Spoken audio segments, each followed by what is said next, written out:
হঠাৎ মিষ্টি খেতে মন চাইলে খুব সহজেই ঝটপট করে এই মিষ্টির রেসিপিটা বাসায় তৈরি করে নেওয়া যায়। আর তৈরি করতে খুব বেশি উপকরণেরও প্রয়োজন হয় না। মাত্র 2টা উপকরণেই এমন লোভনীয় একটা মিষ্টির রেসিপি বাসাতেই তৈরি করে নেওয়া সম্ভব। চলুন তাহলে আজকে রেসিপিটি শুরু করা যাক। প্রথমেই চুলায় আমি একটা কড়াই বসিয়ে দিয়ে দিয়েছি সামান্য পরিমাণে একটু ঘি। আর ঘিটা দিয়ে চামচের সাহায্যে এভাবে একটু নেড়েচেড়ে গলিয়ে নিচ্ছি। এখন দিয়ে দিব সুজি। আর সুজিটা দিয়ে চুলার আঁচ একেবারে লোতে রেখে 2-4 মিনিট ভালোভাবে ভেজে নিব। সুজি ভালোভাবে ভেজে নিয়ে এখন দিয়ে দিব আগে থেকে জাল করে নেওয়া 2 কাপ গরুর তরল দুধ। দুধ দিয়ে ভালোভাবে নেড়েচেড়ে এখন দিয়ে দিব সামান্য পরিমাণে লবণ।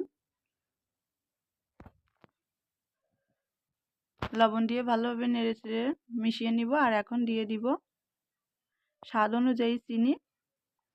আর মিষ্টিটা আপনারা আপনাদের স্বাদ অনুযায়ী বাড়িয়ে কমিয়ে নেবেন। এই পর্যায়ে চাইলে কিশমিশ বাদাম কুচিও দিয়ে নিতে পারেন, তাহলে খেতে আরও একটু বেশি মজা হয়ে থাকে। তো আমি এভাবে অনবরত নেড়ে চেড়ে মিশিয়ে নিয়েছি। আর সুজির মিশ্রণটা কিছুটা আঠালো আসলে দিয়ে দেবো 1 চা চামচ পরিমাণে ঘি। দিয়ে দিব সামান্য এলাচ গুঁড়া। আর দিয়ে দিব 2 টেবিল চামচ পরিমাণে গুঁড়া দুধ দিয়ে। আর সুজির মিশ্রণটা যখন প্যান থেকে এভাবে করে ছেড়ে ছেড়ে আসবে তখনই চুলা থেকে নামিয়ে নিব।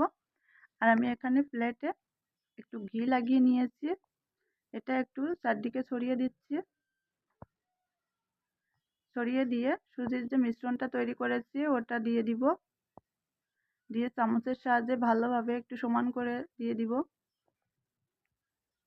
চেপে চেপে এভাবে করে একটু সমান করে দিব।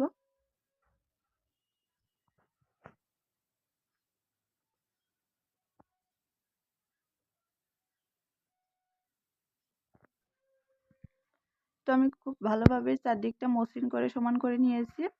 এখন এভাবে করেই রেখে দিব 3 থেকে 4 ঘন্টার জন্য। আর 3 থেকে 4 ঘন্টা পরে এটা পুরোপুরি ঠান্ডা হয়ে গিয়েছে। এখন আমি একটু ছুরির সাহায্যে কেটে নিচ্ছি।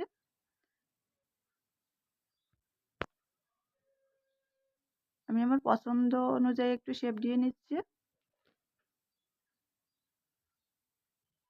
দেখেন ভিতরটা কতটা সুন্দর হয়েছে। তো বাসাতে কিন্তু খুব সহজেই মিষ্টিটা তৈরি করে নিতে পারবেন। আর তৈরি করা খুবই সোজা, খেতে খুবই মজা হয়ে থাকে। আশা করছি আমার আজকের রেসিপিটি আপনার কাছে ভালো লেগেছে। ভালো লাগলে অবশ্যই লাইক কমেন্ট শেয়ার করতে ভুলবেন না।